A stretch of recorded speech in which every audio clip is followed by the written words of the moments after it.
Hello everyone, a student में आपका स्वागत है। आज हम पढ़ेंगे पाषाण काल। ओके, हमारा टॉपिक होगा प्रागैतिहासिक संस्कृतियाँ में पाषाण काल। ठीक है, शुरू करें उसके पहले आप मेरा चैनल सब्सक्राइब कर दीजिए। अगर आपको पसंद आए तो लाइक और शेयर करना ना भूलें। ओके, तो शुरू करते हैं। पाषाण काल। पाषाण काल था कैसा, किस तरह से था? ओके, इस बारे में जानेंगे। जैसा कि आप सब जानते होंगे, इतिहास का विभाजन प्रागैतिहासिक या आदि इतिहास तथा इतिहास 3 भागों में किया गया। प्रागैतिहासिक से तात्पर्य है उस काल से है जब मनुष्य ने लिपि या लेखन कला का विकास नहीं किया था। मानव सभ्यता के आदि काल को पाषाण काल कहते हैं, क्योंकि उसमें मनुष्य का जीवन पाषाण निर्मित यानी पत्थर, पाषाण यानी पत्थर होता है, पाषाण निर्मित उपकरणों पर निर्भर था। प्रागैतिहासिक काल की परिधि में सभी पाषाण युगीन सभ्यता आती है। लिपि के स्पष्ट प्रमाण सिंधु सभ्यता से मिल जाते हैं, लेकिन उसका अभी तक संभव नहीं हो पाया कुछ भी। वैदिक काल में शिक्षा पद्धति मौखिक थी, सिर्फ मौखिक ही यानी कि ओरल पढ़ाते थे। सिंधु तथा वैदिक सभ्यता को सूचित करने के लिए प्रागैतिहासिक के स्थान पर आदि इतिहास शब्द का यूज किया गया। इसके अंतर्गत वे धातुकालीन सभ्यता आती हैं जिनके विषय में लिखित प्रमाण से प्रकाश नहीं पड़ता। जिस काल का इतिहास लिखित साक्ष्यों से नहीं मिलता उसे ऐतिहासिक काल की संज्ञा दी जाती है। भारतीय संदर्भ में यह काल ईसा पूर्व 6ठी शताब्दी से प्रारंभ होता है। इस प्रकार कालक्रम की दृष्टि से मानव सभ्यता का 0.001% काल की ऐतिहासिक है। यह मानव मात्र के विकास से संबंधित है। इस काल का इतिहास हम एकमात्र पुरानी वस्तुओं तथा उपकरणों से प्राप्त कर सकते हैं, ये ज्ञात कर सकते हैं जिनका उपयोग आदि मानव ने किया था, है ना। तो अब हम देखते हैं हमारे पाषाणकालीन संस्कृति के बारे में जानते हैं।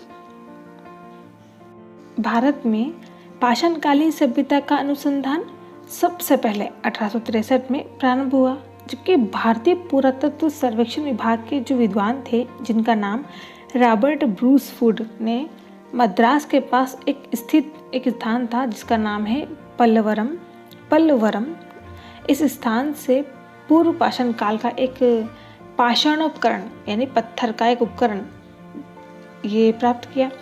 इसके बाद एक और विद्वान थे William King, Brown, Cockburn, CL Carlyle आदि विद्वानों ने अपनी खोजों के परिणाम स्वरूप विभिन्न क्षेत्रों से कई पूर्व पाषाण काल के उपकरण प्राप्त किए।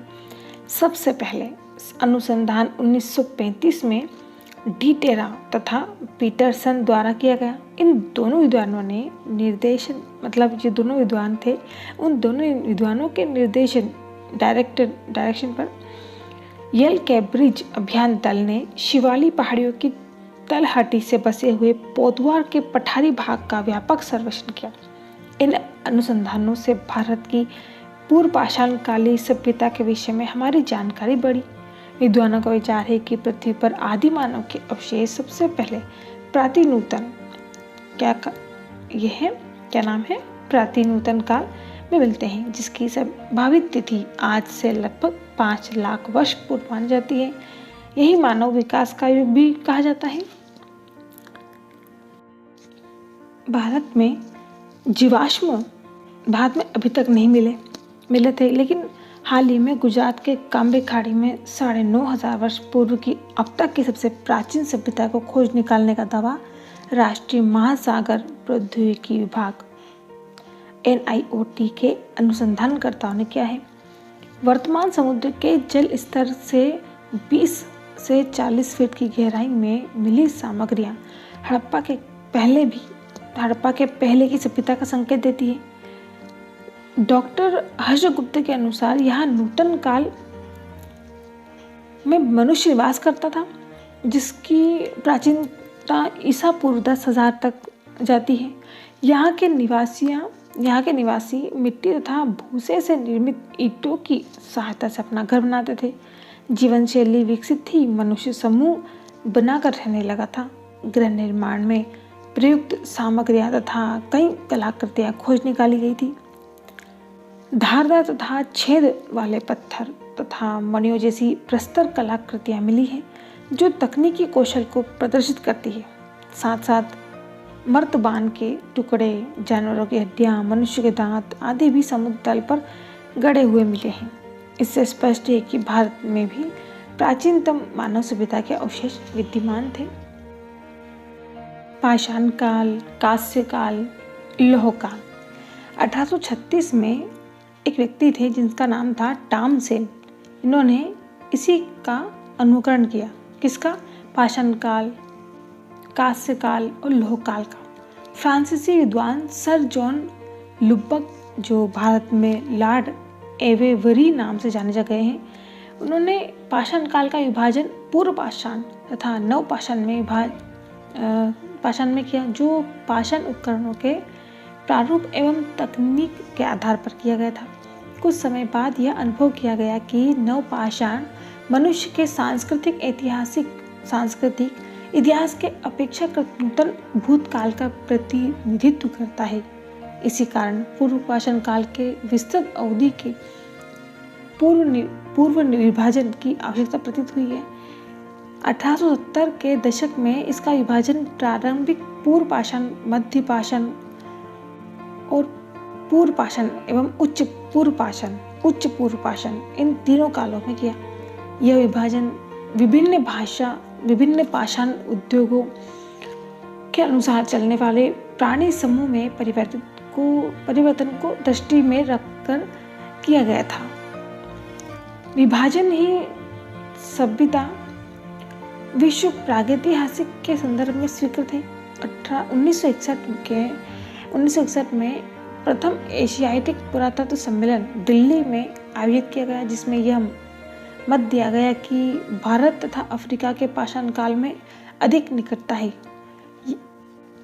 वहीं की शब्दावली मानते हुए भारत के लिए भी पूर्व, मध्य एवं उत्तर पाषाण काल शब्दावली प्रयोग किए जाने का सुझाव सामने आया। इसके पीछे मुख्य तर्क यह था कि भारत में उच्च पुरापाषाण कालीन सामग्री नहीं मिलती। 1960 के पहले पूर्व पाषाण काल के जो प्रस्तर युग था, जिसको बोलते हैं स्टोन एज कहा जाता था, क्योंकि यह माना गया कि भारत में कोई उत्तर पाषाण युग ही नहीं था। समस्त अत्यंत नूतन अकालीन संस्कृति का विभाजन एवं पूर्व प्रस्तर की मध्य प्रस्तर काल में कर दिया गया था। लेकिन देश के विभिन्न भागों में उत्तर पाषाण काल के साक्ष्य मिल जाने से पाषाण काल का विभाजन 3 कालों में कर दिया गया। पूर्व या पुरापाषाण के विषय में सुव्यवस्थित एवं क्रमबद्ध अनुसंधान विशेषकर फ्रांस में हुआ था। वहीं की शब्दावली को मानकर रूप में स्वीकार कर लिया गया। अफ्रीका में पुरापाषाण काल के लिए प्रारंभिक मध्य तथा उत्तर पाषाण काल नाम दिया गया। यूरोप में इसका नामकरण निम्न मध्य तथा उच्च पूर्व या पूर्व पाषाण काल के रूप में दिया गया। उच्च पुरापाषाण काल विशिष्ट उपकरण ब्लेड है ना और ब्यूरी है। भारत के विभिन्न भागों से उच्च पुरापाषाण संस्कृति के साक्ष्य प्रकाश में आ चुके हैं। अभी देखना है कि भारतीय पाषाण कालीन संस्कृति का नामकरण भी यूरोप के अनुसार किया जा सकता है। पहला, दूसरा, तीसरा। फर्स्ट है पूर्व या पुरापाषाण काल, दूसरा मध्य पाषाण काल, तीसरा है नवपाषाण काल। ठीक है। पूर्व पाषाण काल के उपकरणों में विभिन्नता के आधार पर 3 भागों में बांटा गया: निम्न पूर्व पाषाण काल, मध्य पूर्व पाषाण काल और उच्च पूर्व पाषाण काल। ओके, तो हम सबसे पहले लेंगे निम्न पूर्व पाषाण काल। चापर चापिंग बेबुल संस्कृति एक संस्कृति थी, वो थी चापर चापिंग पेबुल संस्कृति। इसके उपकरण सबसे पहले पंजाब की सोहन नदी घाटी, जो पाकिस्तान में है, से प्राप्त हुए। इसी कारण इसे सोहन संस्कृति कहा जाता है। पत्थर के जो टुकड़े थे